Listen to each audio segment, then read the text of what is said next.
Good evening, my friend. Welcome to WW Radio Live. It is Wednesday night, my favorite night of the week, because I get to spend and share it with you. I am your host and your friend, Lou Mongello. If you're watching live, please do me a favor, sit back, relax, grab a snack, and tag and invite a friend to watch along with us. My original intent was to run, not walk, from the IAPA Expo, which is the International Association of Amusement Park. So it's the theme park industry event taking place at the Orlando Orange County Convention Center.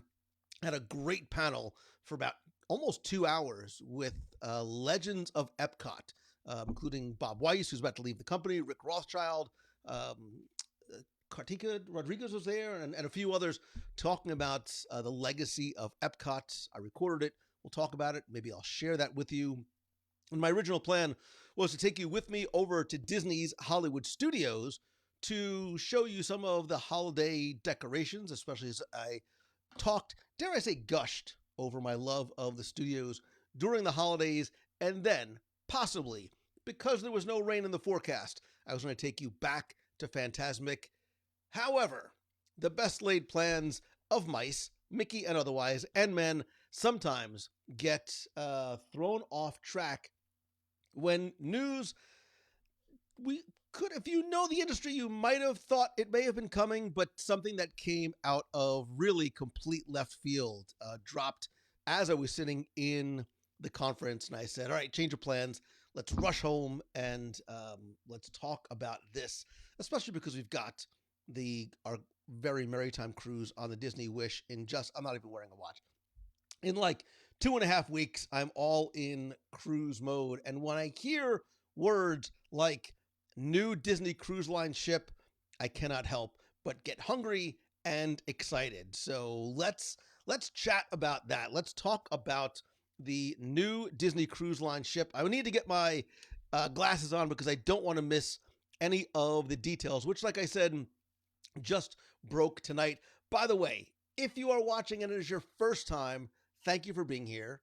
Welcome to the family and the clubhouse. Make sure you join the clubhouse at www.com/clubhouse. Please let me know where you are watching from. Now, in case you haven't seen the news, or if you have and got as equally excited as I did, Disney announced, timing is everything. We're going to talk about that as well. The acquisition, right? This is not that Disney is building a new ship, which is why I was sort of very careful about the language they use.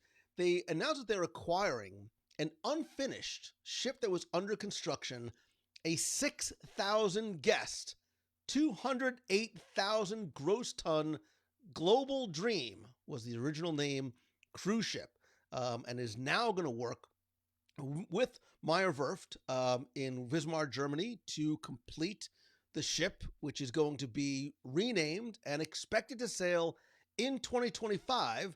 And important thing to note here, which sometimes they bury the lead, it's going to be fueled by green methanol, which is one of the lowest emission fuels available. So this is a very big ship. It's also a very forward-thinking and progressive ship. Interestingly enough, not designed by Disney. We're going to talk about that.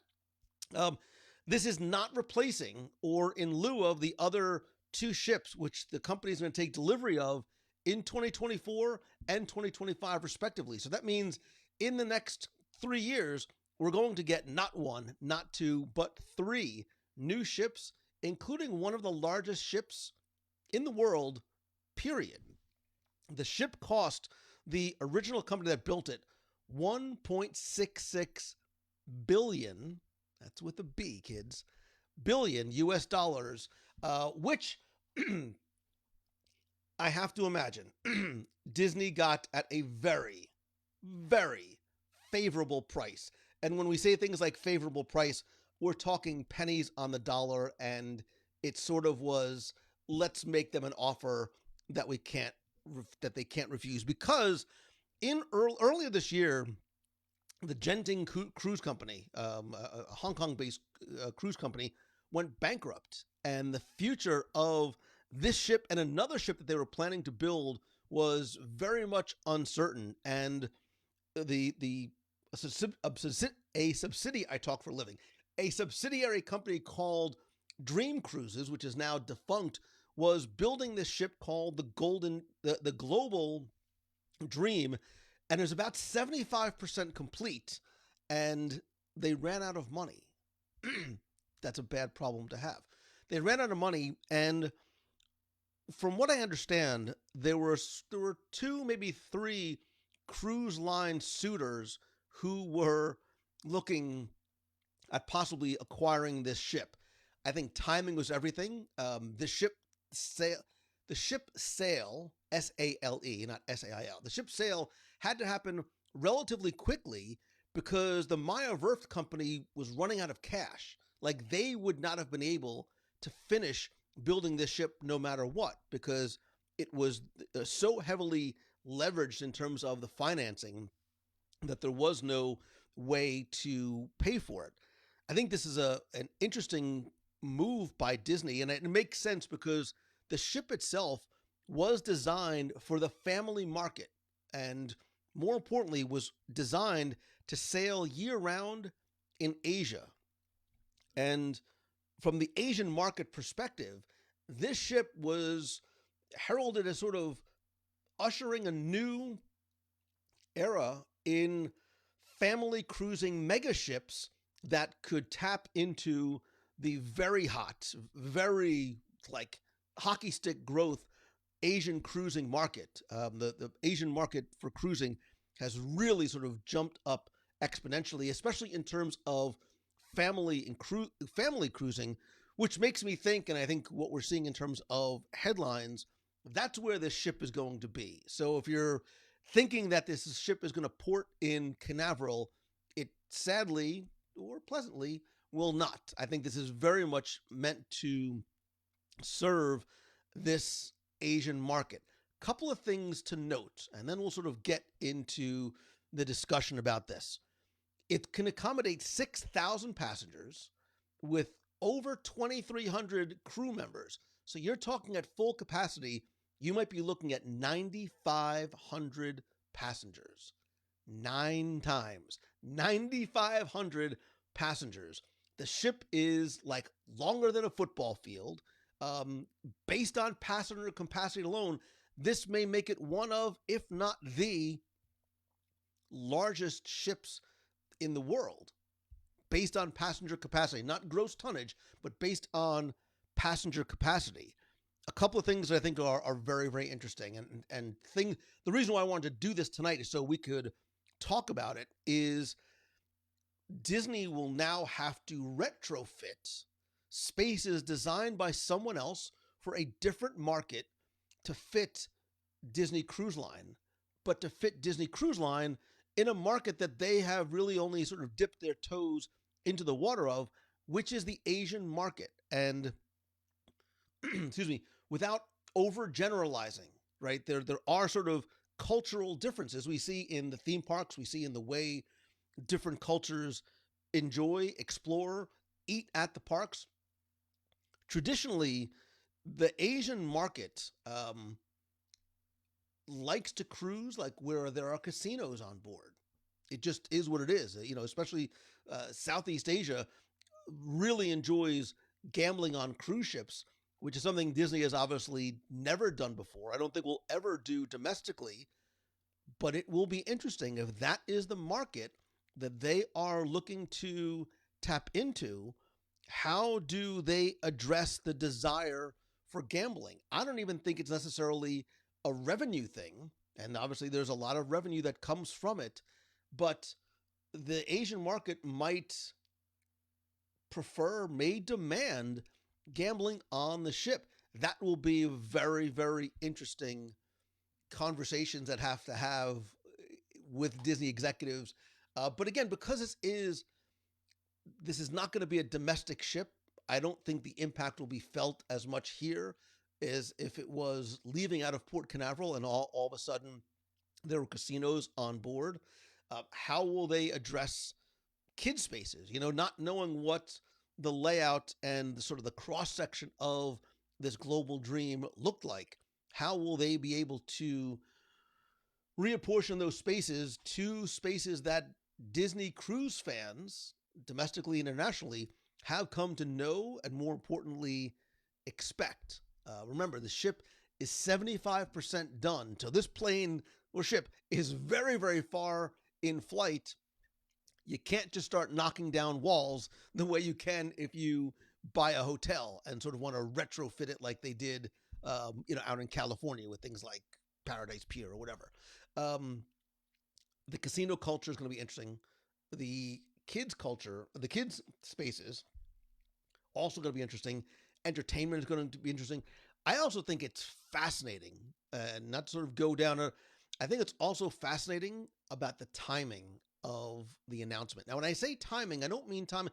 And look, I understand, and without going down again another sort of separate rabbit hole, I understand earnings calls, memos, all these things that are coming out about hiring freezes, potential layoffs, sections of the company that are losing ridiculous amounts of money, right? And if you don't know what I'm talking about, so for example, Disney Plus, ESPN, and Hulu lost 1.1 and 1.3 billion dollars in the third and no, sorry, 1.1 and 1.2 billion dollars in the third and fourth quarters respectively. If my math is right, that's 1.3 billion dollars in losses.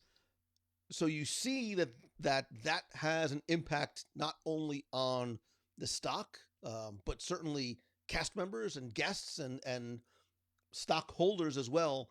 But I have to imagine that the decision to make this investment really was an offer that they couldn't refuse because that so much of the ship has been built. The company trying to offload it, including Meyer Werft, was desperate for cash. I can only imagine what sort of a massive discount they got on the ship, which is going to pay massive dividends later on and allows Disney to very quickly, relatively speaking, enter into the Asian market with a brand new ship, which also is going to sort of have, and Disney never sort of works in superlatives, but being able to say, this is the newest ship, it's the largest ship, and the first in the Disney fleet to be exclusively serving an Asian market, I think is very, very, very interesting. And I did see I'm going to go back because I see there's a number of, I think the number of comments I want to try and address. So Jonathan Embry says, do I think that this is going to be one of the 7 ships they said was supposed to be built? This is an 8th ship. This was never on sort of the radar other than what has been happening from a financial perspective with the parent company of the Global Dream in terms of needing to offload it because they couldn't sell it. The plans to continue to build the ships that Disney was purpose building for Disney Cruise Line, I believe this is not going to impact that at all. This is a new ship. And Jeff, I know you say it half jokingly, but is it going to have super small lounges where only 20 people can fit in like the Wish? How are the spaces, how were they designed for the original company? And what is Disney going to be able to do? I think this is a wonderful, fascinating, and interesting challenge for the Imagineers because this really is sort of the first time they're saying, here, this is what you have to work with. You can't move walls. You can't expand here. This is what you have to work with. Now you need to fit in spaces that we're giving you as opposed to building spaces based on what Disney wanted. So it is it is going to be interesting. So Amy, this is not going to depart from New York City. This is going to be serving the Asian market. Becky says, I have so many thoughts on this. I can only imagine. We will certainly have to chat about this on a future episode too, especially as more details start to come out. They said it's not for the U.S. market. You mentioned the gambling thing. What if I hit the lottery? Can I go on a Disney cruise? A Frozen themed slot machine. Yeah, I think, I was having a conversation with some folks, some industry folks while I was at IAPA earlier today about this. And I think the gambling or lack thereof, is going to present the most interesting conversation. because I think when you introduce gambling, and look, I have gambled in the past. I used to love playing cards. I played poker for years. I used to love going to Las Vegas because of the restaurants and the gambling. But when you do introduce gambling onto a ship, there is an element is the wrong word. I want to tread lightly into what, but there's a different vibe that happens when you start to do that. And all of a sudden, this the ship that's, and I've been on other cruise lines, so I know, it's just a different vibe than what you have on a Disney cruise line ship. And look, a lot of people are willing to pay the premium that Disney Cruise Line demands, not just for the promise of the experience, but because they know that that does not exist on a Disney Cruise Line ship, because they don't want that. Either they're not part of it, they don't want it for the kids, whatever the reasoning might be. And to a certain degree, that's part of why a Disney Cruise Line ship can be more or a lot more expensive, because there is that loss of revenue that the cruise line has, excuse me, or does not have from the casino aspect, which potentially can bring in a very high return. What the name of the ship is going to be is also going to be it's going to be interesting to say the least. Richard Begley says, I wouldn't be surprised if they didn't take the casino space and use it for something else. Keep the casino in their back pocket if they need it. So, Richard, I don't disagree with you, but again, I think, and again, I do not mean to overgeneralize an Asian population or Asian cruising population, but traditionally, it is something that is an attractor for guests coming from Asia. The gambling portion is an important factor. So, if that is the market you're going to tap into, family or otherwise, is that something? I mean, look, it's a conversation that needs to have happen. And if you don't, how do you attract those people who are saying, well, I only want to go on a cruise if I can go gamble?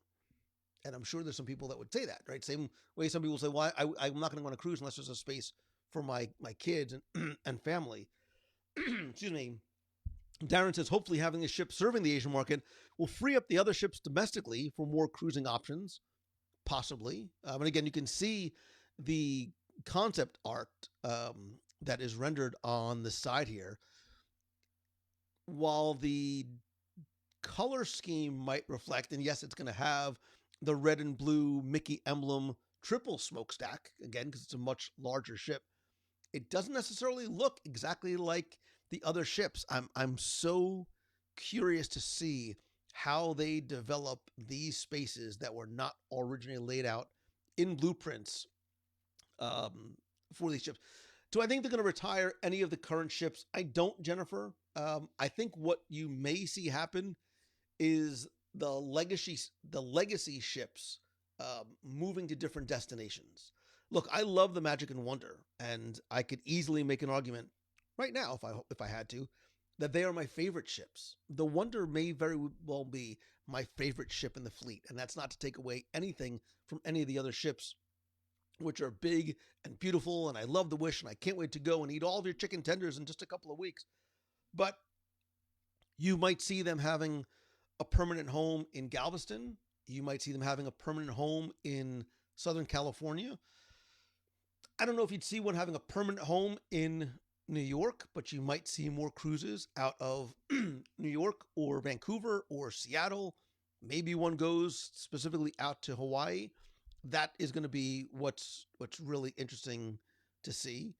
Bruce says, I think, excuse me, I'm sorry. I think a casino on the new ship is in Disney's future, only internationally. I don't think you will ever, and again, not to talk in absolutes,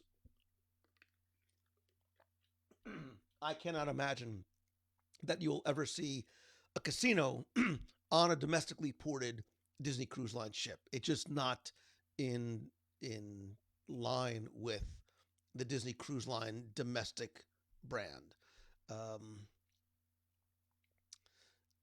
I'm reading some of the comments that are not necessarily appropriate to, because you're talking about them going down a sort of more adult oriented path. And again, I want to be clear. We don't know if they're going to have casinos or not. It's not even addressed in passing in any of the releases or announcements. But as time goes on, they are going to have to address it one way or the other. We're talking hypothetically if a casino is going to be added, why it would, the market that it would serve, and the reaction of people you see could be um, interesting and divisive. But again, this is probably not going to be a ship that most of us who live in the States, unless Becky, we want to go out and research this, unless we go out to Asia, then we're going out. Just, I'm announcing right now, November 16th, 2022, we will be cruising on this ship at some point once it launches, possibly as a group. So, I mean, don't start putting your deposits down yet, but get ready because we have to do it. But yeah, where would some of the stops be? Amy Crocatera saying Vietnam, the Philippines, Papua New Guinea, ideal cruise stops. Is Japan one of those potential ports as well? Again, Japanese cruisers, Southeast Asia cruisers, again, culturally different, but to have Japan be my God, if we could cruise in Japan, hit all the in Asia, and hit all the parks while we're there, it may be the WDW Radio ultimate e-ticket Asian adventure.com. I mean, I'm not going to buy that domain name, but that's where my excited little brain is starting to go. So, or you just have a casino and just give everybody Disney dollars when they walk on board. Everybody gets $100 Disney dollars to start off. It has no legal value or tender, but just go in and gamble and have fun. And it's interesting because we talk about how there's no gambling, and somebody's, well, wait a minute. Like, why does bingo get to happen? I mean, bingo is essentially gambling, but it sort of falls under like the church umbrella, right? It's like there's no gambling in churches, but bingo's okay, right? And I can say that because I come from a Catholic church where bingo is but there's also a bit of a difference too. So when you talk about table games, there is an element of skill involved, and that's where things start to get the waters get muddier. Certainly slot machines, there's no skill. It's sheer luck. Sherlock Holmes' smarter brother, underrated. Gene Wilder movie, but I digress. Sheer luck. If you know, you know. But yeah, so bingo sort of gets the sort of absolution of not being gambling, but sort of being gambling, and it kind of is okay. I hope they move a permanent ship to New Orleans or Galveston. I think they will. I think both is a possibility too, or shuttling in between the two ports as making each of a home. We will do Becky, I don't care what, we will do a New Orleans cruise again because I loved that city, and I love that that port. So yeah, Becky says you won't see gaming. It's why the press release was so clear. It's not meant for the United States. Yeah, this is a ship that I think a lot of people might not necessarily go on. So we're talking about a ship that's added to the fleet, but might not necessarily be in your itinerary planning unless you want to go. Hello, me. Unless you want to go over to Asia, I'm going and sail. We're going on this ship when it launches in the future. We're going. He isn't reading any of my posts. Am I, Becky? I am reading your posts. I'm parroting them, and I've said all the things that you've said already. Jeff C says people could turn in Disney dollars for tickets like Chuck E. Cheese. 5 million tickets gets you a bubble wand. I mean, it's not far outside the realm of possibilities. Ashley Grissom says, I see Star Wars gaming tables, not gambling, but more video game based would be awesome. I think they're going to have to either have gambling or not have gambling. Like, it's going to be the decision that they have to make. If you're asking me right now to sort of make a penny bet on it, as long as we're talking about gambling, I'm going to say that this ship will have, I think that this ship will have gambling on it. And yes, Sue Passauer, no, that's actually not true. I don't just want the beignets. That's not true. I want the gumbo and the jambalaya and the Mr. B's oysters and the po' boys. I mean, there's a lot of things that I want when it comes to New Orleans, including but not limited to the beignets, because I'm not a sweets guy, by the way, in case you hadn't heard. So, I love bingo. It's fun to yell bingo. Amanda, come visit me in New Orleans. Oh, gosh, I want to go back to New Orleans. So bad. So bad. So this will be an interesting story to watch develop. Obviously, we have a lot of time because this ship will not set sail until 2025. But as the development and the design of the ship comes out, I cannot wait to see what this concept art starts to look like.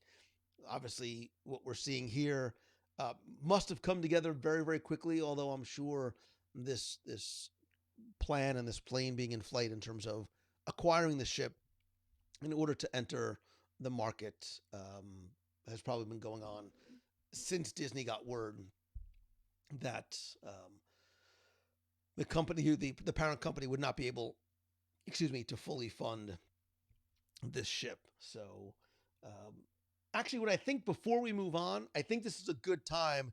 Let's have I need a special, wait, I think I have a special sound for this somewhere. This is should we do this? This is our Freak Out Becky moment of the night. I am announcing right here, right now, the 2025 WDW Radio Asian Adventure on the Disney insert ship to be named later, whatever. It's going to be a land and sea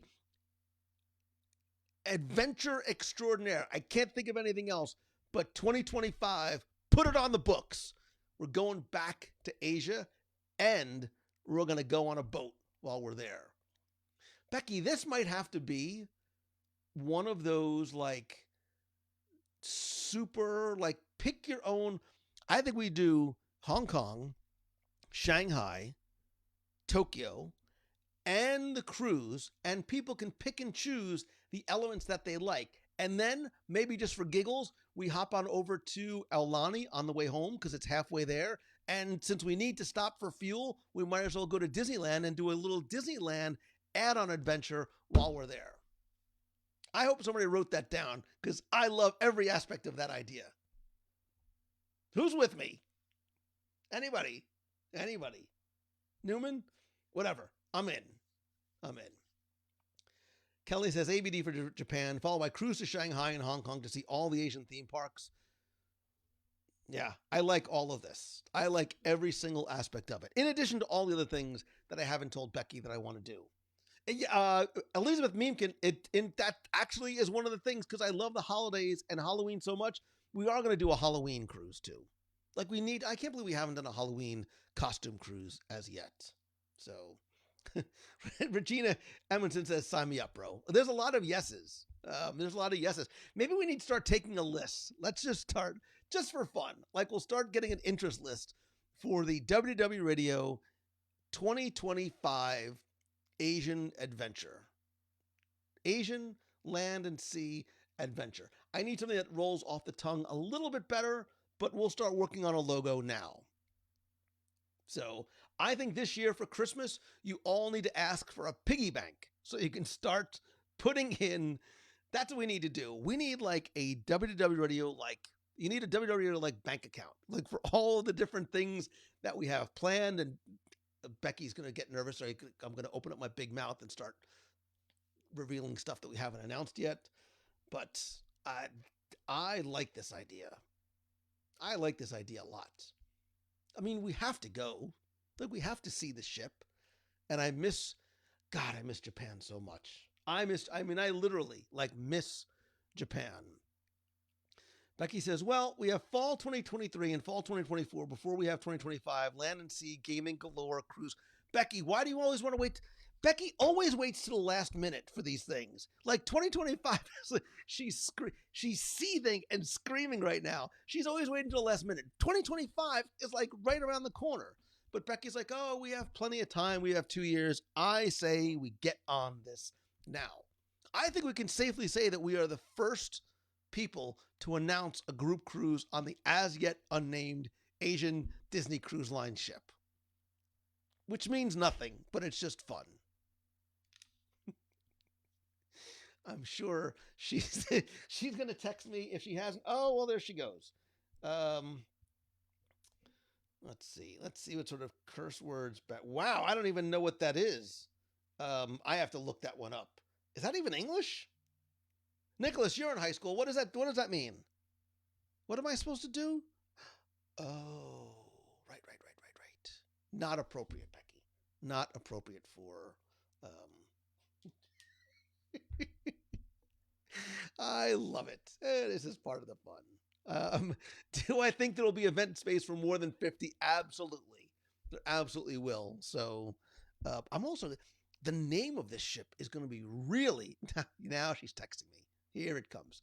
Not appropriate. Oh my gosh. Words, Becky.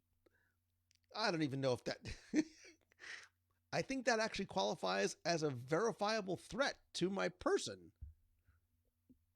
I think there was a, if you don't see me, it's because Becky threatened to murder me. I wonder what they named this ship, because you now have to consider the market in which this ship exists. And the Asian, look, remember, Disney has not really existed in the same way in the Asian market. When I say Asian market, specifically in China, which is, I'm assuming, where the ship will be based, the same way it has in the States or even in Japan. I mean, it's a relatively, Disney is a relatively new thing there, right? So how old is Shanghai? 10, 15 years? I mean, that's really sort of the introduction. So the naming of the ship is, I love being able to think about all of these and see how it develops full time, it develops over time as the ship gets closer to completion. So let's name it the Neverland, the Disney Game, the Disney Gigantic, based on the unreleased movie. Regina says, as a newly hired executive at Facebook, I'll have our group cruise blue check marked. Regina, thank you for that, by the way. The Disney Dragon. Oh, that's interesting. Jason, that's, you know what?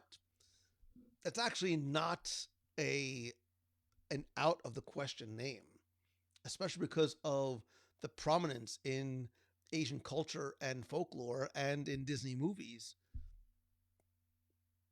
Somebody write that down. He called it first. Jason Nocera gets that one first, just in case. Yeah, that's interesting. That's interesting. So we'll see. We shall see. We will follow this story along closely, because clearly I have to start packing for my 2025 Asian cruise and stretchy pants extravaganza in the Disney parks.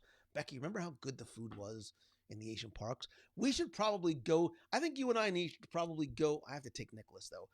Go to Japan just to make sure everything's okay now that the parks reopen.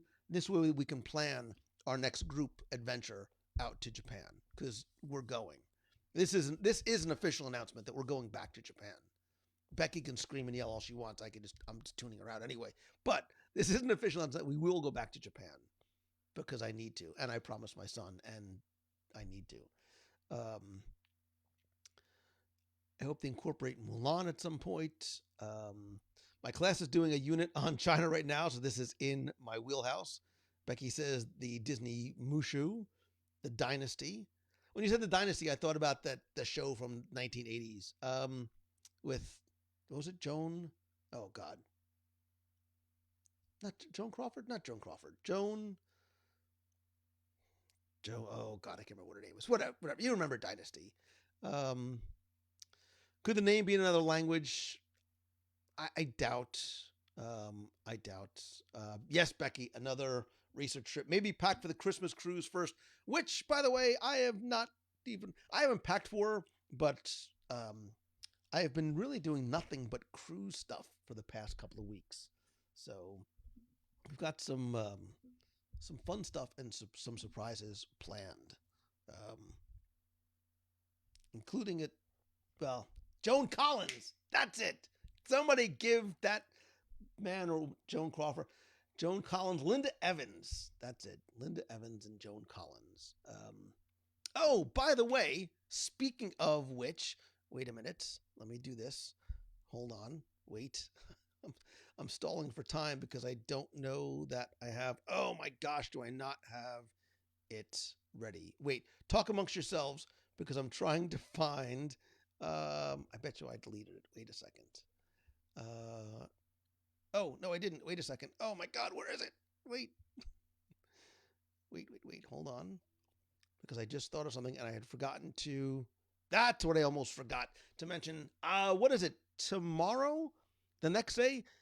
Speaking of Christmas, I mean, not that we were speaking of Christmas, but now we're speaking of Christmas. Well, we are because we're not at the December cruise. I think Friday is the last day that you can sign up for our WW Radio Ornament Exchange. Thanks to Shannon, the elf, who you may or may not find in the chat tonight. Our Ornament Exchange is back again this year. You can sign up at www.radio.com/exchange22. This is so much fun. It's a great way to meet and spread magic with other people in the community. All you need to do, you'll be matched up by the elf with someone else in the community, and then you can make or buy and send an ornament, I think up to $25 to your random ornament buddy, and you will also get one from somebody else in exchange. Again, we've been doing this for years, and it's really been a lot of fun, and thanks again to Shannon the elf. Shannon says over 250 people have signed up so far. That's awesome and crazy all at the same time.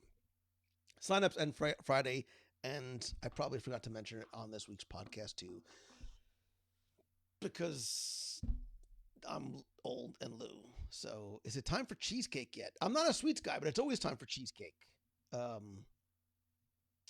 Lights on the construction walls. I don't know what you're talking about. How does Epcot's future world look like during Christmas? It's still a lot of still a lot of walls, during Christmas time. But I will probably, let me check my calendar. Let me talk to my executive assistant, which is me, and my calendar. Let's see. Next week, maybe we'll go to. Maybe we won't, because next week is the night before Thanksgiving. We will not be going to the parks the night before Thanksgiving next week, but maybe one other night I'll take you either to Studios or to Springs so we can see some of the we have plenty of time. We do have plenty of time to go and see the Christmas decorations. But that being said, we did talk about the top 10-ish ways to celebrate the holidays in Walt Disney World. Hopefully you had a chance to check out this week's show. I would love to know what some of your ways and places and edible things that you like to eat or drink, in Becky's case, for the holidays. How do you like to celebrate the holidays in Walt Disney World? Actually, I did not have a Disney Plus recommendation for the week, but although I do not have a graphic at the ready, I will tell you I've watched 2 of them so far. Go check out the Zootopia shorts. They're, what are these, 6 minutes each? Maybe not even 4 to 6 minutes each. I watched one of them twice, the train one. I won't spoil it for you, but they're really fun. They're really, really well animated and fun for the whole family. So that's my Disney Plus. It's an easy assignment this week because Thanksgiving is coming up next week. I don't want to give you a lot of homework like a nice teacher should. So check out the Zootopia Plus on Disney Plus. Amanda says, my kids love the Zootopia shorts. They are so cute. I watched them with my son, who, by the way, is a 17-year-old boy, and we loved them. We watched a couple of them and really enjoyed it. Matthew, I was going to save the Santa Clauses for a pick of the week as we start getting closer to the holidays. Because for me, like day after Thanksgiving, that's when you can start setting up your tree. Although I may have been playing Christmas music in my car and the shower, too much information, the other day, and singing out loud so no one could hear, because you don't want to hear me singing Christmas. But I dig because I'm a really old man, I really dig like Christmas music from like the 40s and 50s and the big band and the jazz and the Ella Fitzgeralds and the Andy Williams and the Burl Ives, and I was just having at it. I'm like, I don't care if it's not Thanksgiving yet. I'm in the Christmas mood. Why was I in the Christmas mood? Probably because of the Christmas cruise. Who's coming, by the way? Who is coming on our WDW Radio cruise on Disney Wish in just a couple of weeks? Like not even 1, 2, like 2 weeks and a couple of days. Who is coming? I can't wait. I can't. I'm super excited. A lot of people, small spaces, don't care. You want to know why? Nobody has more fun than us. Nobody has more fun than us. And we make the best of everything. And that's exactly what we are going to do. I want to say one of the things God, I got a couple of little surprises.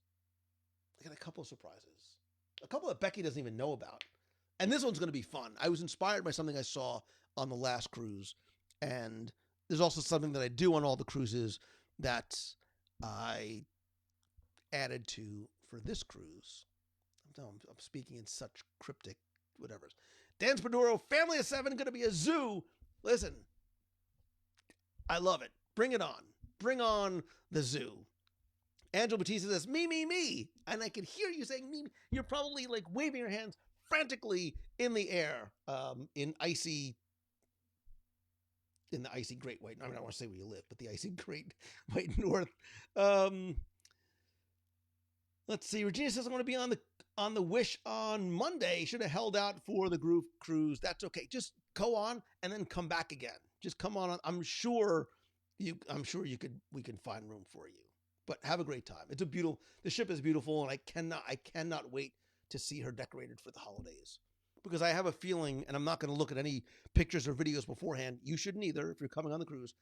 To walk into that grand hall and see how she is decorated in a probably unique way from the other ships for the holidays. Because of what the grand hall represents as opposed to being an atrium and the meaning behind so much of what you see in the grand hall and the color scheme in the grand hall that is different. Oh, by the way, there's also a full-size gingerbread house in the grand hall. Ugly sweater contest, ready. Door decorating contest, magnet exchange, fish extender exchange, and other stuff that we haven't announced just yet. So,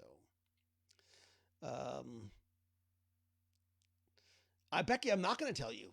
I'm literally not going to. I literally refuse to tell you. I'm just not.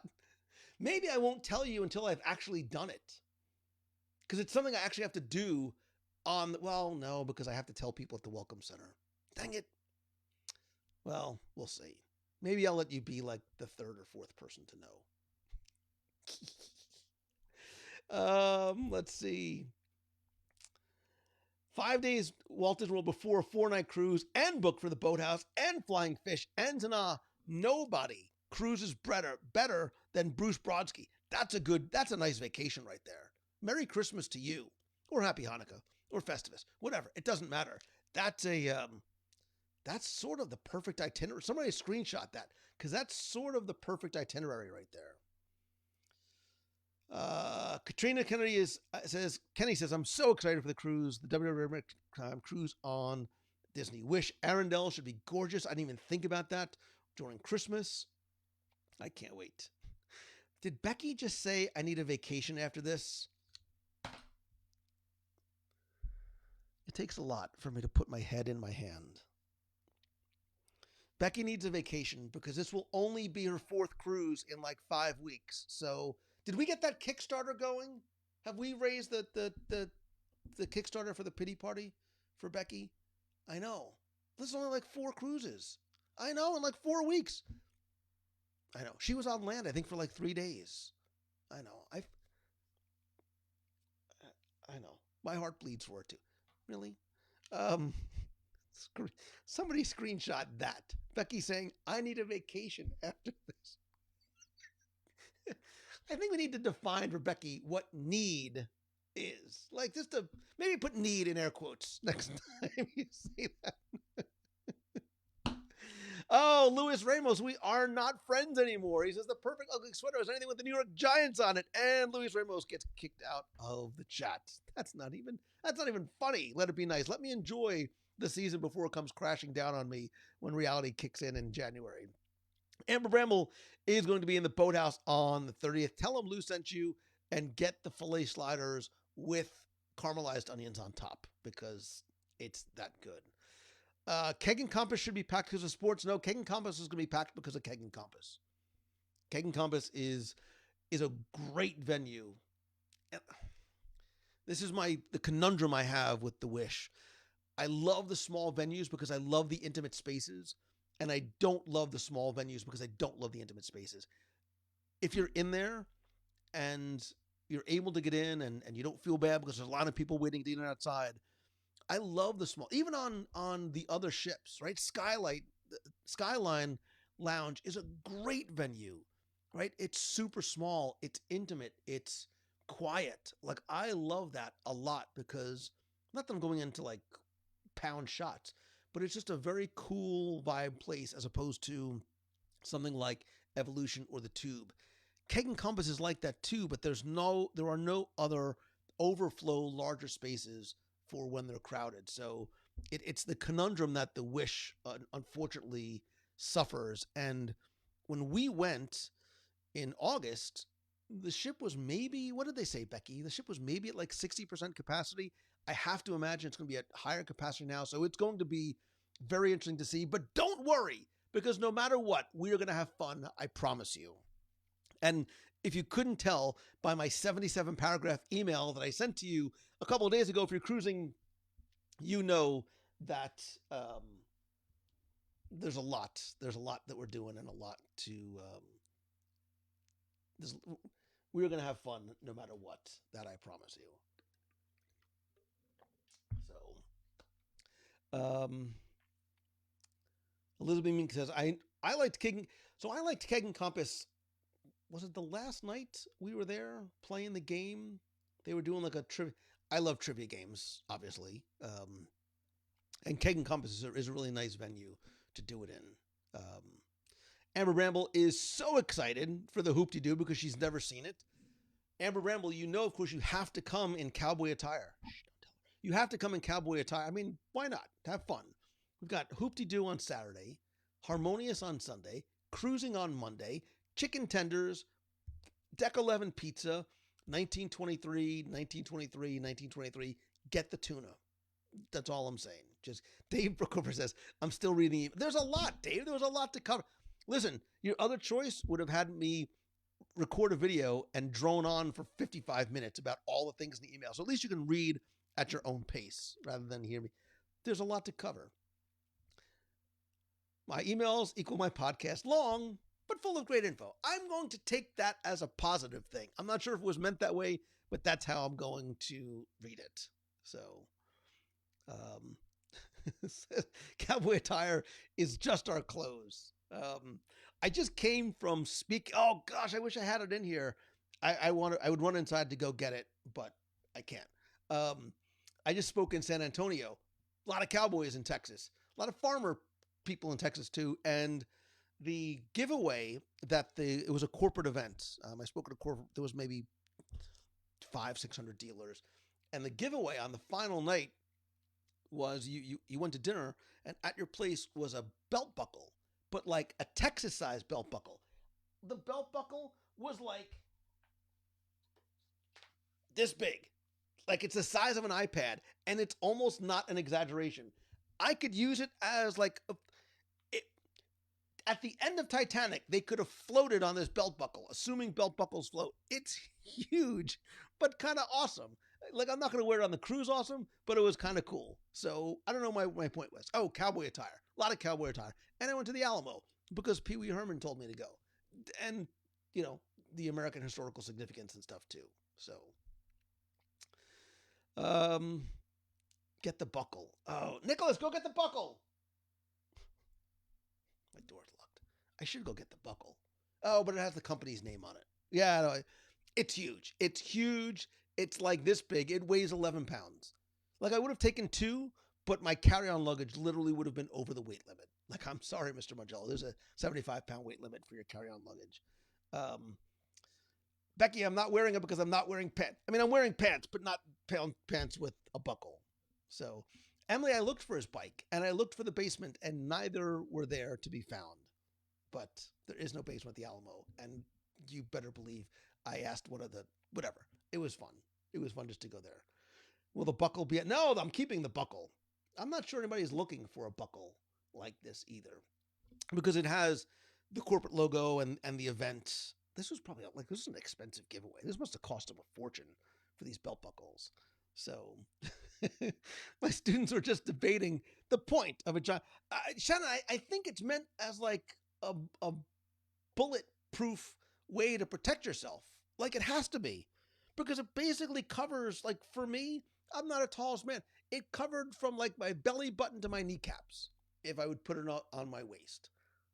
Or with like a big fat Santa belt buckle. It's not a good look for me. No matter what it is. It's just not something anybody would ever want to see.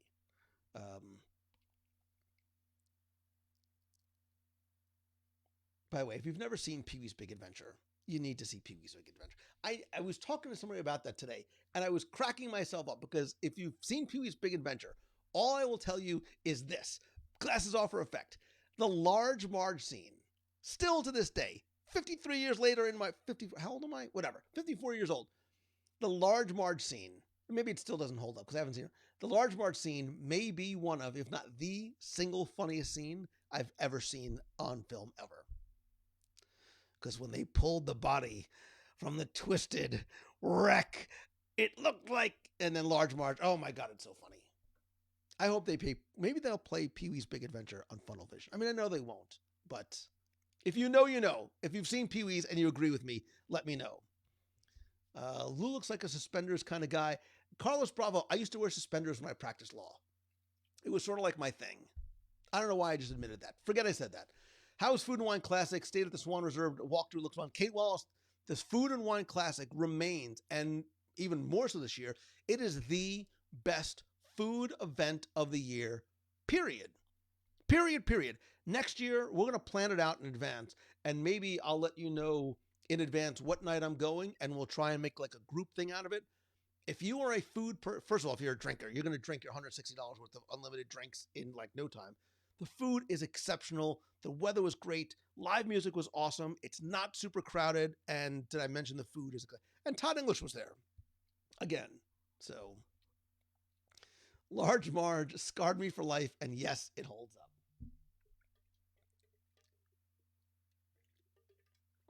I love Large Marge. I do. I love Large Marge. We need a Wednesday night at Animal Kingdom Lodge. It's a question, but we could do Animal Kingdom Lodge. Maybe we'll go to Animal Kingdom Lodge one night, and we'll go see the tree and the holiday decorations. But if only there was somebody, anybody, I'll even look out this window this time, anybody that would, like, as long as we're there and so far away from my house, as long as I'm wearing pants and I'm there, if only somebody would go to Sanaa with me. Do you know how long it's been since I've had bread service? Although I'm trying to cut carbs before the cruise. Like, I'm trying to almost like fast from carbs for the cruise, because I'm like not in cruise shape. But anyway, whatever. We do need to do a resort report again, Becky. You know what? Let's put a poll in the clubhouse. I'll do this. We'll put a poll in the clubhouse. Where would you like the next resort report to be? And I think, Becky, we should do the same thing. Either I stay there one night so I can like show the rooms and do a live broadcast from there, and we do a podcast, and it's all one big synergistic ball of fun, and I'll eat there too, just because. We need a lounge report or two. Katrina is going to Chico after the very merry time. Katrina, if you're still hungry after the cruise, then you're not cruising right. If you're on the cruise at some point, you're like, I think I could use something else to eat. Maybe I should contact Lou, and I will make sure you don't leave that cruise hungry. Lou needs it. I do need that. And if only there was anybody who could design it for me, because you don't want to see me get my hands on Canva. It's not pretty. I try. And Canva makes it easy, but if only there was somebody, anybody, who could go and eat with me. If you share the bread service with friends, it's not so bad. So there's a lot of ways I can interpret that, Katie. If you eat it by yourself, it's just not it's great. If you have to share, it's not that bad. Oh, you're saying if you share, eating all that carbs isn't bad. I disagree. I think not eating all that carbs is bad. I could take down bread service all by myself, no sweat. Now tomorrow, I think I want Indian food because I want the garlic naan bread. If only there was somebody who would go to the naan place and get some Indian food with me for lunch tomorrow. Wait a minute, I have a doctor's appointment. And he might tell me at that point, Lou, you got to stay off the carbs and the Indian food because it literally is killing you. Maybe I should go get Indian food before I go to the doctor. That's what I'm going to do, just in case. Maybe I'll just cancel the doctor's appointment at all. I don't need. It's fine. I know exactly what I'm doing. Matt Ryan says a value resort. You have to help define for Becky exactly what those are. Becky's not actually all too familiar with value resorts, but I can handle that. She'll have to do some research. Janet Safier, when is Takumi Te opening? I want to say December. It's not December 5th. I don't want to say a date because I don't remember, but soon. It's the best restaurant. It's the best dining experience in Walt Disney World, period. I'm going to go and eat there just to sort of satisfy myself, and then I will go back and do a live review. If only somebody, Becky, don't say that I blew you off because I literally had like my daughter's graduation or something the night that I didn't go with you. But if I could find somebody to go with me to do a Takumi Te live review. I don't know if anybody likes Asian food. Certainly not as much as I do. Oh my gosh, I can't wait. Oh, I can't wait. Brett So Bowen says, I just get Liz talking about food. Brett, it's not my fault. It's not my fault. Somebody else brought it up. And it's 1,000 degrees in this room, by the way. My God. Maybe I'm literally just having a mild myocardial infarction because I'm so excited talking about food. Resort report, the Grand Californian at Christmas. Actually, I would do that, but I think I've never actually seen it. So maybe I need a research trip. So Becky, maybe we need to go do that. Let's go to the Grand Californian during Christmas time so we could talk about the Grand Californian at Christmas time. I'll even buy you not one, not two, but 3 cozy cones. How's that? You want to know why? Because I'm a giver. That's what I do. Have we heard about Narcoosee opening? I don't know. I can't answer that question. Not because I don't want to answer that question, but because I just don't know the answer to that question. Is what an Orlando spot? Dan Spirosa, is that an Orlando spot? I'm in. I love Asian food. We almost went right before COVID, but then it closed. Becky says, you wanted a graduation. If I was home in my thinking hoodie, it's probably even more serious than graduation. Like when I pull out my thinking hoodie and I'm like in full thinking hoodie mode, like stuff is serious. Like when I do my best thinking, really need to sort of get introspective. And yes, I have a thinking hoodie. Don't ask. We need a research trip to compare candlelight. Becky, I like this idea. Ashley, you should be in charge of my schedule. You need a research trip to compare candlelight shows between Disneyland and Walt Disney World. I've never seen candlelight in Disneyland, have I? No, I haven't. Becky, let's make that happen. Candlelight processional live from Disneyland. I can make that happen, just so you know. After the cruise, got a little bit of window before Christmas. Whatever, we'll talk about it. Jim O'Neill says, take this, Mongello. He doesn't say that, but we have Art Smith's and Boathouse reservations for the same day for lunch and dinner. Going to be full that night. Jim, if you have any difficulty navigating either or both of those venues or menus, I'm just a phone call away.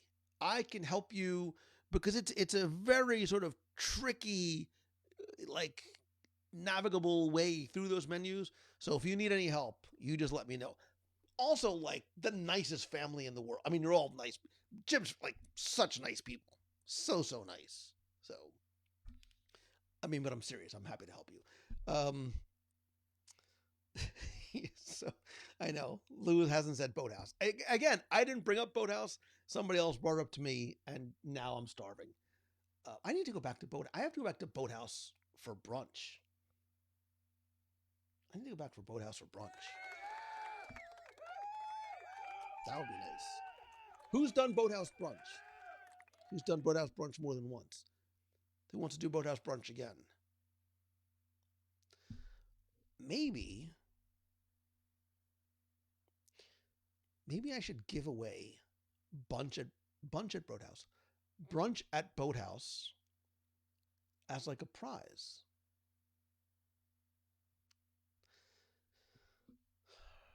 Like I'm assuming anybody would actually want to eat with me, but this is really more for my benefit, so I can go to the captain's brunch at Boathouse. Maybe we'll do that. Maybe we'll do it on the cruise. This way I can get Becky to pay. Maybe we'll do brunch at Boathouse with me and Becky. Um, hmm. Amanda hasn't been able to go to Bunch House yet. Maybe I should just stay at Boathouse and just as people come in, I'll just move from table to table to table. And I'll just sort of do the rounds at the Boathouse. And I'll just sort of like, I'll snack along the way. I'll have a little bit of brunch, then I'll have a little bit of lunch, then I'll have like a little pre-dinner appetizer, and then I'm going to full-blown dinner, and then dessert, even though I'm not a sweets guy, and then sort of like late night snack. I say that as if it's not actually something that I would be willing to do. Brett Bowen says, and this is what Becky Mencken has to deal with every day. That's not nice. That's not nice. You don't know. You don't know what I get in. You don't know because I literally can't show you her texts because I have done a G-rated show for literally almost 20 years. Ooh, I think I have to take this. Wait, talk amongst yourselves.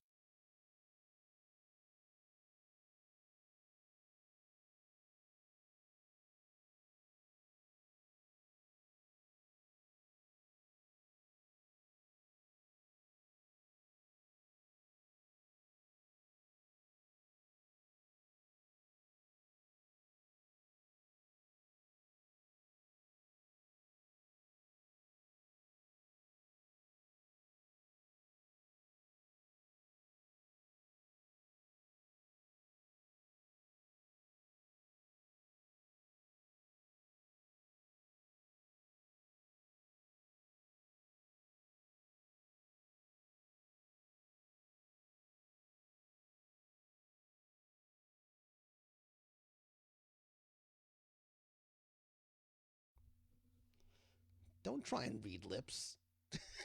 He muted us. He actually muted us. So, sorry about that. I had to take that very quickly. So, Becky, don't feel neglected. I didn't put up like a, please stand by type of thing, although I probably should have, so you shouldn't be. Um, but anyway, sorry about that. Sometimes, life. Texas called. They want their belt buckle back. It's the group saying, Lou, you got to stop talking about the belt buckle. Like, that was a big belt buckle. So now I want to give those away for momentum next year. Just big honking belt buckles. Um, the Disneyland narrator is never announced before the performance. I never knew that. I know. Who was the very first Disneyland candlelight processional announcer? Go. Oh, if it was Becky calling, I would have put her on speaker. Just because maybe I should. No, I wouldn't have done that because I don't know how quickly the profanities start to fly, and I don't want to get banned by the Facebooks. So,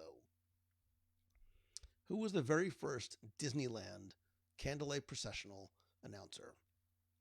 I should have saved that for this week's trivia contest on the show.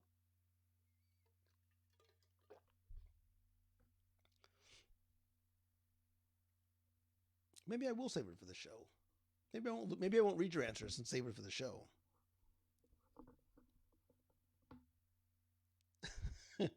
I thought you were going to pretend it was her. These are all interesting guesses, and it is not Neil Patrick Harris. Neil Patrick Harris was not even a glimmer in his mother's eye way back then. Maybe I'll save her for this week's show, or maybe I don't know. It wasn't me calling. He wouldn't answer if I did. That's also true. That's also very true. It's funny because it's true. So, Kurt Russell, Walt Disney's last words, supposedly, which is fascinating as well. So, all right. How does Animal Kingdom look at Christmas? Amy, I'm going to try and take you one night or one day live so you can see what the park. Okay, last question of the night. Which park is most beautiful during the holidays? Which park do you love when I say most beautiful, like overall, it is a combination of the decor, the background music, the cast member costumes, overlays, food, whatever it is.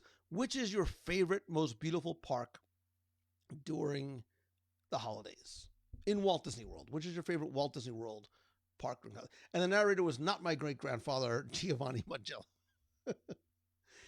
I should have done this as a bit of Hollywood Studios, Magic Kingdom, Epcot Studios, music. Andrew says music. The Balt Epcot is so cool, but I don't necessarily attribute that to just the holidays. Magic Kingdom, because of Main Street. I know the nighttime projections really sort of catapult Main Street up a little bit. But Missy, I agree with you about the retro vibe. Now I'm disappointed. I mean, I'm not disappointed I didn't go tonight because this was a lot more fun. But we'll have to go back. Maybe not even on a Wednesday because I can't go next Wednesday because it's Thanksgiving. And then my daughter comes home. Yay. And then I'm not a crazy person going to go during Thanksgiving week. But maybe I'll find some time and go on. Well, let's see. Let's check the. Maybe we can go next week.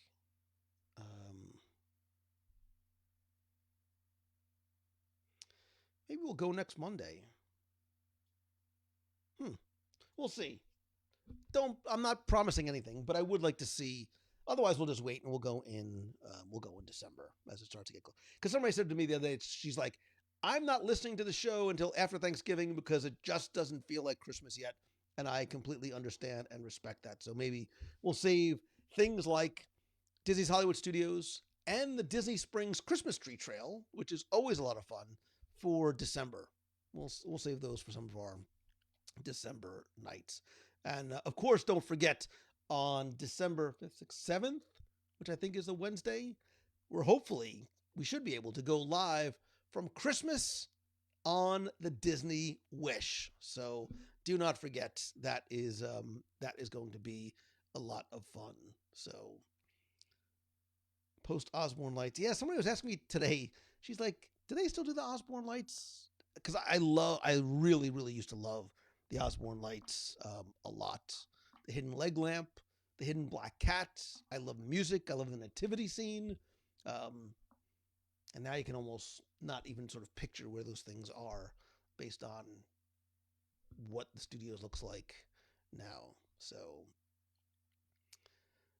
I have my signed Holiday Magic at the Disney Parks book here on my coffee table. I do miss those lights as well, but I loved laying on what was the name of the side street? It was a small little side street where the leg lamp was and the phone booth was, and laying down over the canopy, and just watching the sort of light show happen. They did want to give Kids the World like that last year. They moved Give Kids the World lights over to SeaWorld this year instead of Give Kids World because everything's back open again. I was supposed to go. I didn't get a chance to go. I'm going to try and go.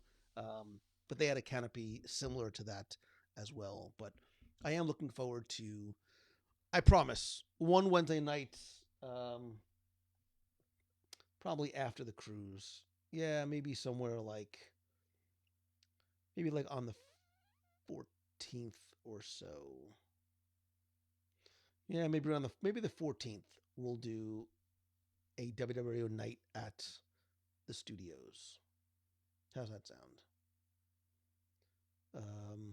Oh no, wait, I take that back. Maybe we'll do it on the 30th. And maybe if I can convince this person, I might even be able to bring along a special guest. And I will just tease it like that. And I will virtually drop the mic and kind of walk away a little bit-ish. That is going to do it for tonight's show. Thank you so very much for being here. I love you. You put a smile on my face, and you warm my heart, and you fill my cup every single week, not just by listening to the show, but by the messages and the comments and this. Like, I love being able to do this with you. Don't forget, speaking of events and cruises, if you can't come on the Wish next month, I'd love for you to come on the Fantasy for 8 nights, overnight. Read my lips, not that you can see my face. Read my lips, overnight in Bermuda on April 15th. And we have one little teeny tiny 2-room spot left for our Adventures by Disney in Wyoming. This trip has been postponed. It's been postponed, and it's finally going to happen. And I cannot wait. It's in the summer, family friendly, 7 days, Jackson Hole, Grand Teton, Yellowstone, Jellystone, and Brooks Lake. I would love for you to come and join us there. If you are not part of the community conversation, please come over and join the WWE Radio Clubhouse. More importantly, invite one of your friends to become one of our friends and join the clubhouse. And also, thanks to everybody who's part of the WWE Radio Nation family. I love and appreciate you. The show does not happen without you. I love being able to give back to you each and every month as well. You can find out how you can help the show for as little as $1 teeny tiny little dollar. It's like $10 less than a Starbucks cup of coffee at WWRadionation.com, and it benefits the Make-A-Wish Foundation of America. And don't forget, if you're coming on to one of our events, with us on one of our events, or creating your own magic in Walt Disney World, Disneyland, Disney Cruise Line, Aulani, Paris, don't go to Asia yet, because we're all going to go together. Visit mousefantravel.com. And most importantly, don't forget this: to choose the good, to be the good, to make a difference, a positive difference in somebody's life, sometimes just by finding the good in where you are and what you do and who you are with. I love you. I appreciate you so much. I'm giving you a non-creepy virtual big hug because you mean so much to me, and it means so much that you spend and share your night with me here. And if there's ever anything I could do for you, please reach out and let me know. Oh, don't forget, by the way, about the ornament exchange, www.com/exchange22, and sign up ends on Friday, and today is Wednesday. I think that's it. So that's it. You're right, Heather. Wednesday nights are the best because of you.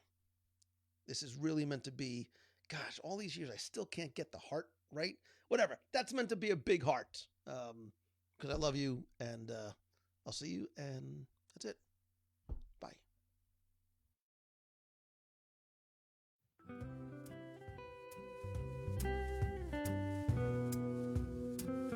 Oh, wait, not this one. We don't want, instead of this, wait, we don't want, let's put a little something like Christmassy. Nah, something just fancier. I mean, this is, whatever. Merry Christmas. Happy Wednesday.